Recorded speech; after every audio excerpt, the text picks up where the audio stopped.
My name is Martin Glynn. I'm the Automobile Association's Policy Director. I'm going to begin, when the slides load, by setting out our members' views, and then I'm going to talk about the AA's position on time of use charging. So over 16,000 Auckland, Tauranga and Wellington AA members responded to our 2024 congestion charging survey, which is one of the highest responses to any of our surveys. The headline figure is that less than a third felt it should be seriously considered in their cities. Next slide, please. The AA has carefully considered the policy case for time of use charging alongside our members' views.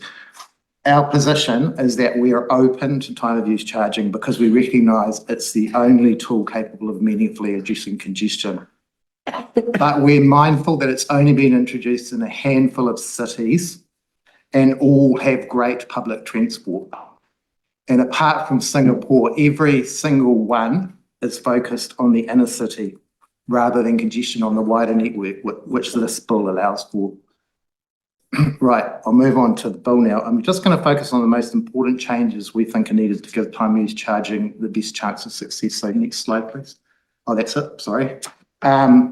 We support most of the scheme board clauses. We don't support NZTA holding the chair in the casting vote because any scheme will require state highways, local roads and public transport to work very closely together as partners. Doing so without everyone fully on board feels to us like a recipe for failure. We think the bill needs two main changes to avoid this. Scheme boards should have an independent chair appointed by board members, and scheme proposals need to be endorsed by all board agencies. Next slide. Thank you. The bill proposes allocating time of use charging revenue for investment agreements between the minister and local authorities. We haven't been able to identify a policy basis for why these arrangements should be different from those for allocating all other land transport revenue. We think NZTA and the local authority board members are best placed to decide the priorities for revenue, guided by scheme impacts, the government policy statement on land transport and regional land transport plans. Okay, I'm going to move on to access and equity issues now. Next slide, please. Oh yeah, that's it. More than 2/3 of AA members who answered our survey said they were very concerned about the fairness and affordability of congestion charging. Women were significantly more likely to say they were very concerned about both issues than men. Women were also more likely to report that none of their peak time trips are discretionary. Next slide, please. The bill is largely silent on two sets of scheme impacts. Impacts on other parts of the transport network and impacts on people's ability to access needs like work, education and health. Transport investment will clearly be needed to make schemes more effective and fair, both for people paying the charges and for people who are otherwise impacted by them. In London, this included hundreds of extra buses and widening the ring route around the congestion charging zone to address displaced traffic. Our much greater reliance on car trips means this investment will be critical to making time of use charging work here. The bill needs to be amended to require scheme proposals to set out how any negative transport impacts will be addressed, and an amendment is also needed to prioritise transport investment to improve the effectiveness and fairness of schemes over other regional transport priorities. Next slide, please. Oh, thank you, you're doing well. The bill also needs to provide scope for targeted measures to address any significant adverse impacts. That was a key conclusion of the congestion question work. Such measures are common across all international schemes apart from Singapore. We think that limited targeted measures can be implemented with minimal impacts on scheme effectiveness and administrative complexity. An amendment is at least needed to require scheme boards to consider whether any measures are needed to address adverse impacts. And next slide, and it's my final slide. To conclude, the AA thinks a number of changes need to be made to the bill if time of use charging is to work in New Zealand cities. We hope the committee will agree to make some of the changes we and other submitters had put forward to achieve this. Thank you. I'll stop there and I'm very happy to take any questions. Thanks very much. I'm sure there will be some. I will go. Okay, go, Tangi, and then I'll go. Thanks, Mr. Chair. Thank you.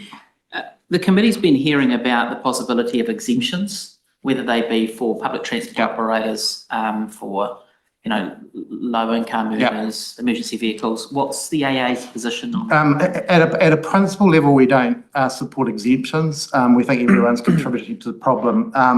But reality-wise, they may be needed for some vulnerable groups, and they are reasonably common overseas. We note the LTMA has the tolling provisions never been used, but they're sitting there. They allow exemptions and discounts.